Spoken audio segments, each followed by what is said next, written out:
Hi there. Thought I'd do one more question on circular motion. This one's kind of interesting. You're going to see questions like this sometimes. You might look at the question and say, hey, they're just not giving me enough information to figure this out. But let's take a look. So let's say we have a car that's going around a circular track.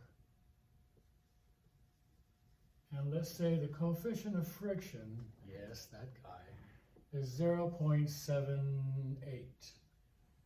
That's mu. That's mu static. And he's going around like this. And we want to know, well, what is, let's say the radius of this is, say, 80 meters. Okay, I'm going to rewrite that again. So mu is 0.78. Radius is 80 meters. What is the fastest you can drive your car before it starts to skid? And I know what you're thinking. Is that all you're going to tell me? The mass of the car. Could you give me that? Let's take a look and see what's happening. Now this car goes around, and let's say it's at a point, say right here. This free body diagram, looking at it from this angle, is going to be a normal force upwards, force of gravity downwards, and a force of friction, which is being used to keep it in a circle as it goes around. So as it's going over here, that's what the free body diagram of it looks like. Okay, so you're looking at the free body diagram of the car as it goes like this, going around the circle like this. So here, this went like this, and this is the free body diagram. Of course, when it comes to that side, the F will be facing this way because it'd be facing that way, okay? So the net force on this car, because these two cancel, the car's not going up and down, is just a frictional force. And so that is the only centripetal force as well. That is the centripetal force, is your frictional force. And you know how to find the frictional force. The frictional force is mu times m times g, because we're on a horizontal surface. And that is equal to the net acceleration on this car. This is going to equal to ma. And so you kind of see, wow, the m's cancel, and that's why I didn't need to give that to you.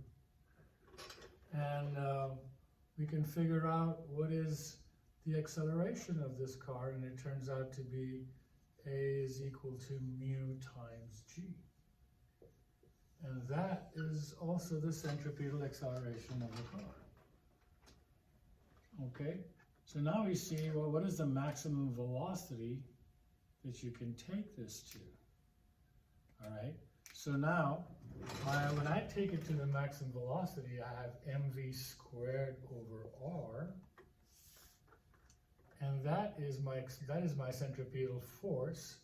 My centripetal force is this, and my centripetal acceleration will be this. So if I just divide this, say this centripetal acceleration is equal to mu times g.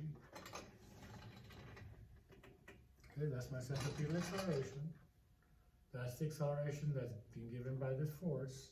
That's the only force. That's also equal to the centripetal acceleration. And so the centripetal acceleration, which is v squared over r, is also equal to mu times g. And so now I can say that v squared must equal to r times mu times g. Or v is equal to the square root of r times mu times g. Well, you have r, you have mu, and you have g. So let's put it all together. And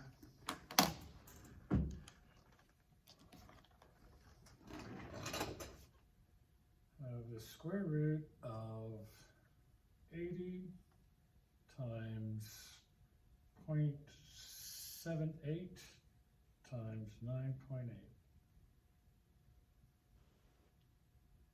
and that's 24.72 meters per second. So that's the fastest you can take your car. You go any faster than that, you won't have enough centripetal force to hold you back, because you'll go beyond the force of friction and beyond the force of static friction, and the car will start to skid. We use static friction because the car is not skidding. Remember, we use kinetic friction when things are sliding, not rolling. So this is how you could figure out what is the maximum velocity of this car, simply by making the frictional force equal to the centripetal force. The m's cancel out and you simply work your way through.